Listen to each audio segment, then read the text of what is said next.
आखिर जिसकी उम्मीद की जा रही थी वही हुआ। इजराइल ने मंगलवार 16 सितंबर को गाजा शहर पर कब्जा करने के लिए हवाई हमलों के बाद जमीनी हमला भी शुरू कर दिया। इजराइल का दावा है कि वह हमास के उग्रवादियों को निशाना बनाने के लिए ऐसा कर रहा है, लेकिन उसके इजराइल के इस कदम से व्यापक अंतर्राष्ट्रीय चिंता पैदा हो गई। संयुक्त राष्ट्र ने इसे गाजा में नरसंहार के रूप में निंदा की है। AFP की रिपोर्ट के अनुसार संयुक्त राष्ट्र आयोग ने इजराइल पर फिलिस्तीनी क्षेत्र में नरसंहार करने का आरोप लगाया और कहा कि प्रधानमंत्री बेंजामिन नेतन्याहू और अन्य वरिष्ठ अधिकारियों ने अपराध को चिंगारी दी है। इजरायली सेना ने रात भर गाजा शहर पर भारी बमबारी की।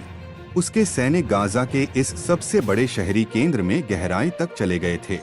इजरायली सेना प्रमुख लेफ्टिनेंट जनरल याल जमीर ने कहा, पिछले 24 घंटों में राजनीतिक क्षेत्र के साथ व्यापक चर्चा के बाद IDF सेना ने गाजा शहर में अपने अभियान का काफी विस्तार किया है। हम जमीनी सेना, सटीक हमलों और उच्च गुणवत्ता वाली खुफिया जानकारी के साथ क्षेत्र में गहराई से काम कर रहे हैं। हमारा उद्देश्य हमास पर तब तक हमले बढ़ाना है जब तक कि उसकी निर्णायक हार न हो जाए। वहीं संयुक्त राष्ट्र प्रमुख एंटोनियो गुटेरेस ने कहा कि इजरायल अंत तक जाने के लिए दृढ़ संकल्पित है। उन्होंने कहा, इजरायल युद्ध विराम के लिए गंभीर बातचीत के लिए तैयार नहीं है, जिसके इजरायल के दृष्टिकोण से नाटकीय परिणाम होंगे। AFP की रिपोर्ट के अनुसार इजरायली सेना के एक अधिकारी ने पत्रकारों को बताया कि सेना का अनुमान है कि मध्य गाजा शहर में 2000 से 3000 हमास आतंकवादी हैं और लगभग 40% निवासी छोड़कर दक्षिण में चले गए हैं।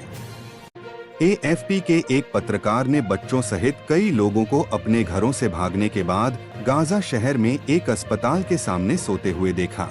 अस्पताल में शरण लेने वाले यूसुफ शाना ने कहा, लोगों के पास दक्षिण की ओर जाने या यहाँ तक कि आंतरिक रूप से जाने के लिए भी पैसे नहीं हैं।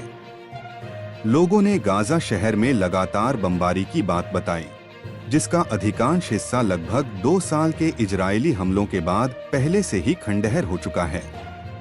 अगर आपको ये वीडियो पसंद आया हो तो इसे लाइक और शेयर करें, चैनल को सब्सक्राइब जरूर करें और बेल आइकन दबाएं ताकि हर नई खबर की सूचना सबसे पहले आपको मिले। धन्यवाद।